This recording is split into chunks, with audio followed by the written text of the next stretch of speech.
성경은 기도를 강조합니다. 예수님도 기도를 중요시 여겼습니다.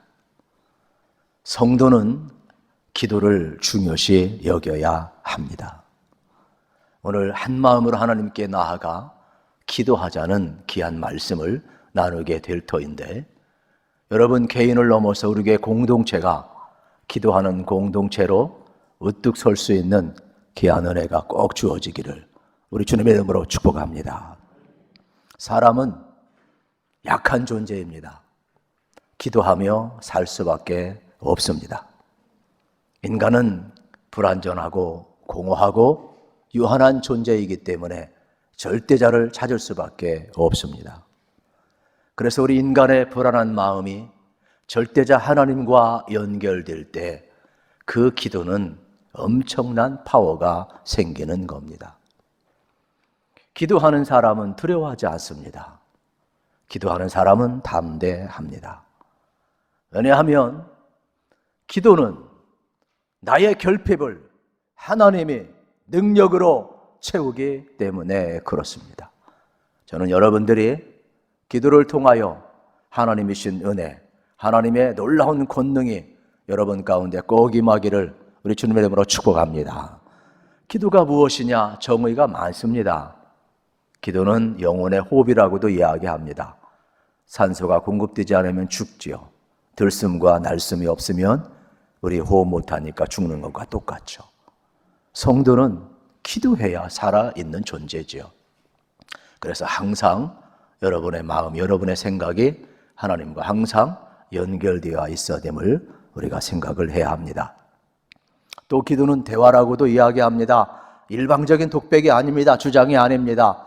우리의 소원을 아뢰었으면 하나님의 뜻, 하나님의 음성을 들을 줄도 알아야 되는 것입니다. 또 기도에 대한 정의가 많이 있지만 장로교의 장시자 존 깔뱅은 기도를 이렇게 정의를 했습니다. 기도란 우주를 지으신 하나님을 독대하는 것이라 이야기를 했습니다. 우주를 지으신 하나님을 독대한다. 이건 대단한 사건 아닙니까? 하나님을 독대하기 위해서는 하나님을 경외하는 마음이 있어야 됨을 발견하게 되는 것입니다. 우리가 굳이 기도해야 될 이유가 있다면 많은 이유 가운데 가장 중요한 것은 우리에게 있는 모든 선함의 근원은 하나님으로부터 온다라는 것을 인정한 사람만이 기도할 수 있다라는 사실입니다. 만약에 하나님의 선하심을 인정하지 않는다면 기도 안 하게 되겠지요. 그러므로 여러분 속에 있는 하나님의 선하심 인정하는 사람은 반드시 기도하게 되어 있습니다. 이 시대 최고의 영성가 중에 하나인 C.S. 루이스는 이렇게 이야기를 합니다. 특별히 사단이 제일 싫어하는 것이 뭐냐? 성도가 기도하는 것이라고 그랬습니다. 그러면서 성도가 가장 강력하고 힘있을 때가 어느 때이냐? 기도할 때라고 이야기를 했습니다. 그러므로 성도의 영적인 파워, 힘은 기도에서 옴을 우리에게 가르쳐 주고 있습니다. 또 여러분, 사단의 전략 가운데 하나를 C.S. 루이스는 이렇게 우리에게 그의 편지에서 여러분 소개를 하고 있습니다. 이 스크루테이프의 편지에서 성도들에게 기도하라는 생각만 하게 하고 실천하지 않게 하는 것이다. 아주 사단의 고도의 전략을 이야기합니다. 이건 뭐냐? 기도 다 해야죠. 다 중요하게 여깁니다. 오늘 설교를 듣고 목사님이 사순절을 앞두고 우리 개인의 기도를 넘어 공동체 기도를 하자고 아주 귀한 말씀을 전하는구나 다 깨닫습니다. 그리고 집에 돌아가서는 바빠서 기도 못합니다. 또 40일도 그냥 어떻게 돼요? 옛 습관대로 넘어가는 겁니다. 이게 뭐냐? 사단의 전략이라는 겁니다. 저는 여러분들이 성경으로 돌아가시고 예수님이 뭐라고 말씀하는 걸 기억하시고 개인의 기도를 뛰어넘어서 공동체의 기도에 여러분이 함께 동참하는 은혜가 꼭 주어지기를 우리 주님의 이름으로 축복합니다. 성경은 이거를 이야기하고 있어요. 그래서 사도행전은 28장까지 되어 있지만 기도하라는 말이 33번 나오고 있습니다. 저는 이 말씀이 참 놀랍다고 생각을 합니다. 그러면 매번 한 장에서 한 번 이상 기도하라는 말씀 아닙니까?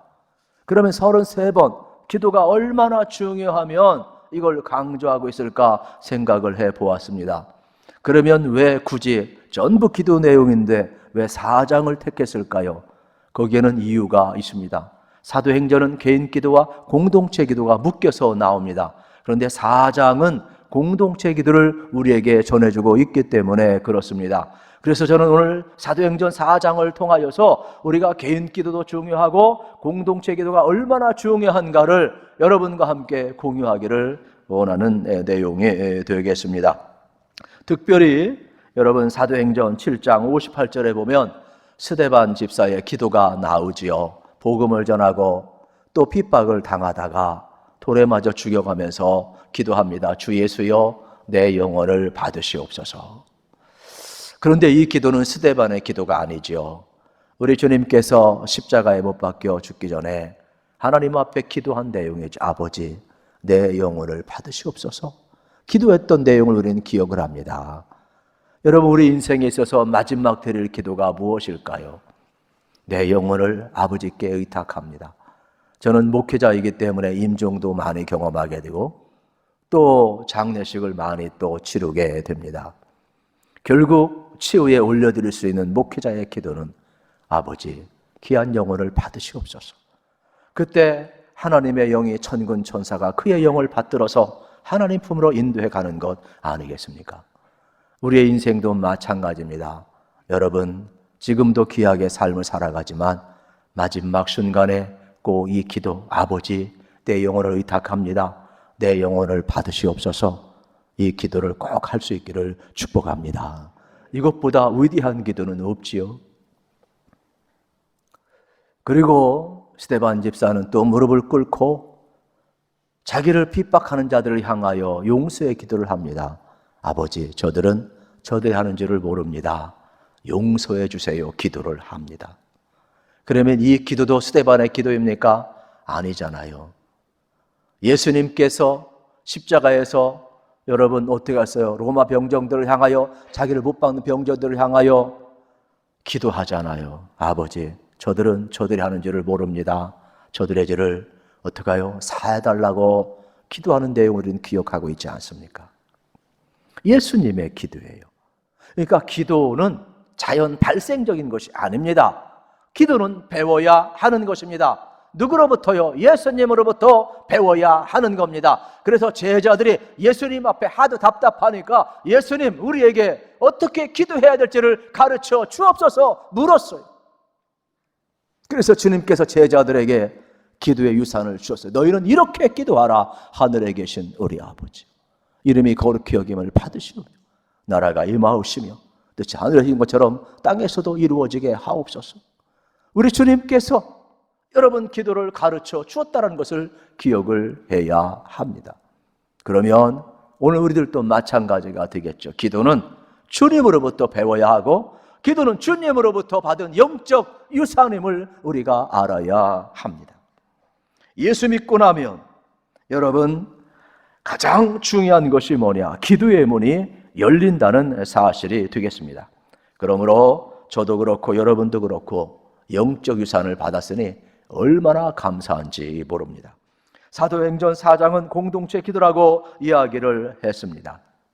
그런데 여러분 개인 기도할 때 보면은 사실 사도행전 1장에서도 120문도가 열심히 기도했지만은 기도의 내용이 뭔지 기록이 안 되어 있어요. 또 사도행전 12장에 보아도 베드로 사도가 옥에 갇혔을 때 교회가 열심히 기도했는데 기도의 내용이 없어요. 얼마나 답답한지 몰라요. 여러분 기도는 한 것 같은데 예수님도 마가복음 1장 15절 이하에 보면 새벽 미명에 기도하셨다 그래서 그런데 구체적으로 무슨 기도했는지 내용이 없어요. 예수님이 12제자를 부를 때 얼마나 많이 기도했는지 몰라요. 그런데 기도 내용이 없어요. 그래서 예수님을 통해 기도를 배우려는 사람은 얼마나 갈증을 느끼는지 몰라요. 그때 여러분 이 갈증을 풀어준 사람이 누구냐? 사도 요한이에요. 사도 요한은 요한복음 17장에서 예수님의 기도를 처음부터 끝까지 그대로 여러분 원고를 보존시키고 있어요. 17장 1절에 보면 이렇게 예수님이 기도를 시작을 합니다. 예수께서 이 말씀을 하시고 눈을 들어 하늘을 우러러 이르시되 아버지여 때가 이르렀사오니 아들을 영화롭게 하사 아들로 아버지를 영화롭게 하게 하옵소서. 여러분, 예수님의 기도는 뭐냐? 하늘을 우러러 하나님을 바라보시며 아버지라고 불렀다라는 겁니다. 그리고 나서 그는 뭐라고 이야기합니까? 아들을 영화롭게 하옵소서. 아들이라는 단어가 나옵니다. 기도는 뭐냐? 아버지 하나님과 아들의 친밀한 교류가 기도라는 것을 우리에게 가르쳐 주고 있습니다. 예수님은 언제나 여러분 하나님을 부를 때 아바, 아버지라고 불렀다는 사실입니다. 사도 바울도 로마서에서 우리가 양자의 영을 받았으니 우리는 전부 뭐라고 그랬어요? 하나님을 향해서 아빠, 아버지라고 부른다 그랬습니다. 우리가 구원받은 첫 번째 증거가 뭐입니까? 우리가 하나님을 향하여 아버지라고 부를 수 있는 게 구원받은 증거라는 겁니다. 성령이 아니고서는, 구원받지 않고서는 하나님을 아버지라고 부를 수가 없습니다. 그러므로 기도는 하나님과의 바른 관계가 형성된 사람만이 기도할 수 있는 겁니다. 하나님을 아바, 아버지라고 부를 수 없는 사람은 기도할 수 없어요. 그 기도는 여러분 세상에 비는 것과 똑같은 것이지 하나님을 향한 기도가 아니에요. 그러므로 우리는 여러분 이방인들의 기도는 왜 상달되지 않느냐? 하나님과 관계가 형성되지 않기 때문에 그런 겁니다. 오늘 우리가 하나님을 향하여 아바, 아버지라 부를 수 있다. 얼마나 귀한 은혜인지 모릅니다. 저는 여러분 안에 성령님이 계시고 하나님을 아바, 아버지라고 부를 수 있으니 여러분들이 아버지, 주여 한마디만 외쳐도 가장 위대한 기도임을 기억을 하시고 힘들고 어려울 때 여러분 꼭 주님 부르시기를 축복합니다. 아버지, 주여, 그것보다 위대한 기도는 없지요. 여러분 하나님을 향해서 우리가 이러한 기도를 올려드릴 수 있다면 얼마나 좋은지 모릅니다. 그래서 기도는 하나님을 아버지라고 부르는 사건이고 그 아버지가 주시는 은혜를 경험하는 게 기도의 사건이라 이러한 말씀이 되겠습니다. 사도행전 4장은 여러분 공동체 기도가 얼마나 중요한지, 공동체 기도가 무엇을 담고 있어야 되는지 샘물이 펑펑 솟는 내용이에요. 그래서 사도행전 앞부분에 보면 4장 앞부분에 보게 되면은 베드로와 요한이 복음을 전하다가 사내린 공에 잡혀가게 됩니다. 그리고 그들이 핍박을 당하게 됩니다. 왜요? 죽은 자 가운데 살리신 예수 그리스도를 증언하다 보니까 바리새인 서기관 사내들은 공의에서 유대인들이 여러분 예수를 믿지 않는데 예수가 죽은 자 가운데 살아났다고 그러니까 기분이 나빠요. 그런데 더 이상 죄가 없어요. 계속 붙들고 있을 수가 없어서 할 수 없이 아침에 놓아주면서 다시는 예수의 이름으로 가르치지도 말고 전하지도 말라고 협박을 하고 놓아주게 되는 겁니다. 그런데 이들은 어떻습니까? 항상 죽은 자 건 살리신 예수 그리스도를 증언하고 있어요. 기도는 뭐냐? 예수님의 이름으로 기도하는 것이죠. 내 공로가 아니죠. 그래서 우리는 꼭 기도할 때마다 예수님의 이름으로 기도합니다. 아멘 하는 이유는 기도는 예수님의 공로로 올려드리는 것입니다. 그래서 초대교회는 이러한 여러분 수많은 핍박과 또 여러 가지 압제 앞에서도 굴복하지 않았음을 우리에게 보여주고 있는 겁니다. 히브리서 4장 16절 말씀입니다. 그러므로 우리는 긍휼하심을 받고 때를 따라 돕는 은혜를 얻기 위하여 은혜의 보좌 앞에 담대히 나아갈 것이니라. 여러분, 때를 따라 돕는 은혜를 얻기 위해서 은혜의 보좌 앞에 담대히 나아가라는 겁니다. 그러면 우리는 어떻게 돼요? 예수의 이름으로 하나님의 은혜를 전부 다 경험하게 됨을 우리에게 가르쳐 주고 있습니다. 여러분 힘드십니까? 어려우십니까? 그때마다 은혜의 보좌 앞에 담대히 나아가시기를 우리 주님의 이름으로 축복합니다. 그래서 우리 인생길을 걸어가면서 여러분 철저하게 은혜의 보좌 앞에 나아갈 때 여러분 하나님은 우리 가운데 충만을 은혜 주신다고 약속을 하고 있습니다. 베드로와 요한이 이제 노임을 받고 그 동료들에게 돌아갔다 그랬습니다. 그리고 24절에 보면 그들이 듣고 한 마음으로 하나님께 소리를 높여 이르되 대주제여 천지와 바다와 그 가운데 만물을 지으신 이시오. 이게 무슨 내용이에요? 베드로와 요한이 노임을 받고서 이제 자기 자리로 돌아간 겁니다. 이제 동료들 앞에 돌아갔어요. 그런데 초대교회는 예루살렘 교회는 두려워하지 않았어요. 다시는 예수의 이름으로 전하지도 말고 가르치도 말라고 하더라 이야기를 했더니 그들이 뭐라고 그래요? 더 큰 소리로 함께 공동체가 대주제여 하늘과 땅을 지으시고 모든 만물을 지으신 하나님 부르짖고 있음을 보게 되는 겁니다. 두려워해야 될 순간 이들은 두려워하지 않았어요. 기도를 멈춰야 될 것 같지만 기도를 멈추지 않았어요. 오히려 공동체는 베드로와 요한의 보고를 듣자마자 그들이 큰 소리로 대주제여 하나님을 부르고 있어요. 이 대주제여라는 말은 여러분 사회적인 용어입니다. 정치적인 용어입니다. 이 말은 시편 2편에서 나왔는데 왕과 신하의 관계를 쓸 때 여러분 붙이는 단어예요. 주인과 종의 관계를 쓸 때 붙이는 단어가 되겠습니다.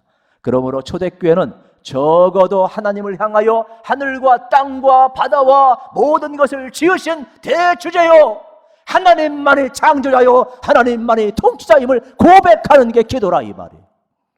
그러니까 하나님 아버지라고 부를 때 그 아버지는 누구냐? 하늘과 땅과 바다와 모든 만물을 지으신 분이라 이 말이에요. 그분이 모든 것을 통치하신다. 그렇기 때문에 초대교인들은 담대한 기도를 할 수가 있었습니다. 이것이 그들의 고백이었고 하나님께 영광을 돌렸습니다. 저는 여러분들이 우리가 믿는 하나님이 누구인가를 알았으면 좋겠어요. 그러면 여러분의 기도는 언제든지 담대하게 될 줄로 믿습니다.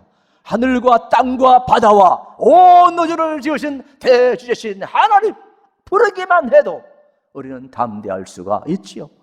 그래서 그분의 통치 아래서 우리는 살아갈 수가 있는 겁니다. 여러분 살면서 두려운 일이 온 순간 기도하라는 사인을 알았으면 좋겠어요. 초대교회는 베드로와 요한이 여러분 핍박을 당하고 다시는 또 예수를 증언하다 보면 또 잡혀갈 수밖에 없는 두려운 상황인데 이 사인을 어떻게 받아들였어요? 공동체가 기도하는 사인으로 받아들이고 기도했어요.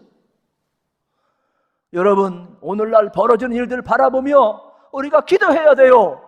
언젠간 코로나 끝나겠지만은 여러분 이걸 보면서 기도하라는 사인으로 받아들여야 돼요. 아버지의 뜻이 이루어져야 돼요.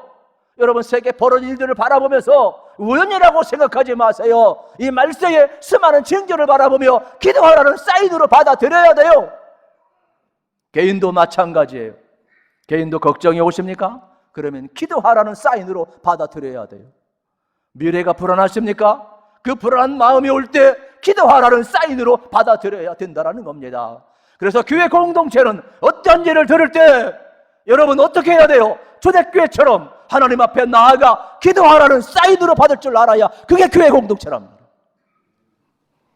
그래서 사도행전 4장은 여러분 강력한 기도가 무엇인가를 우리에게 가르쳐주는 내용이 되겠습니다. 오늘도 우리는 영적 유산을 받았습니다. 예수님께서도 십자가를 앞두고 여러분 어떻게 하셨습니까?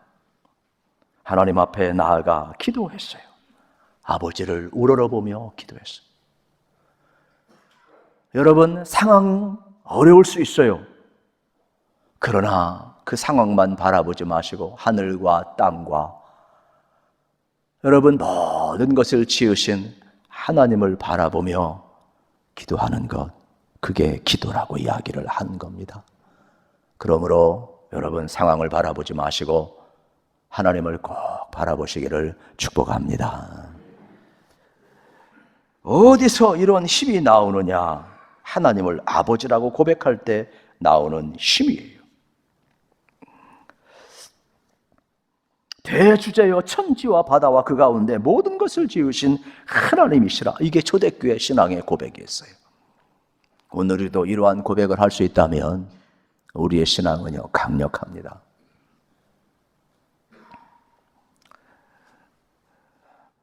오늘 본문 속에 보게 되면은 시편의 말씀을 가져와서 여러분 해석을 하고 있어요.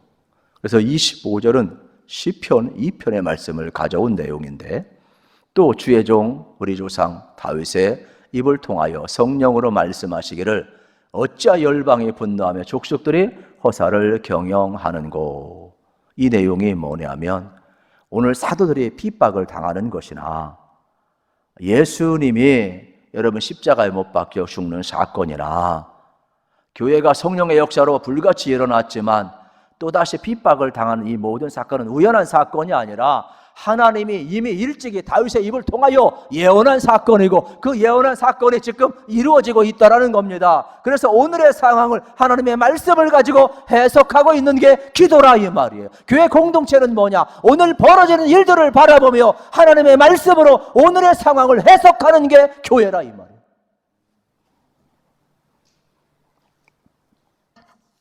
오늘 우리의 신앙도 마찬가지가 되겠습니다. 사도행전 4장 2절 앞부분에 보게 되면은 베드로의 설교의 중심은 예수였어요. 죽은 자 가운데 다시 살리신 예수가 그의 설교의 핵심이었습니다. 여러분, 정말로 중요한 것이 뭐냐? 초대교회는요, 그 당시는 설교를 누가 잘했느냐? 바리새인, 서기관, 대제사장들이 더 잘했죠. 베드로와 야고보, 예수님 따라다녔지 그렇게 능통한 사람들 아니잖아요. 그런데 웬걸요? 단순 명확했습니다. 죽은 자 가운데 살리신 예수 그리스도. 우리가 예수님을 십자가에 못 박혀 죽었는데 하나님은 그를 살리셔서 우리의 주가 되게 하셨습니다. 회개하고 예수님 믿어야 됩니다. 우리는 예수님을 통하여 죽은 자 가운데 영원한 생명을 얻습니다. 주님은 부활하셨습니다. 증언할 때 웬걸 초대교인들이요 다 뒤집어졌어요. 그러니까 강단에서의 복음은 예수가 나와야 돼요. 여러분들이 하나님의 말씀을 붙들고 살아야만이 여러분의 현실을 해석할 수 있는 능력이 나오게 되어 있습니다. 말씀을 떠나서는 현실을 극복하기 어렵습니다. 그래서 철저하게 오늘 여러분 예수의 이름이 어디까지 나가고 있느냐? 30절, 31절 말씀을 보십시오. 손을 내밀어 병을 낫게 하시옵고 표적과 기사가 거룩한 종 예수의 이름으로 이루어지게 하옵소서 하더라. 빌기를 다음에 모인 곳이 진동하더니 무리가 다 성령이 충만하여 담대히 하나님의 말씀을 전하니라. 할렐루야.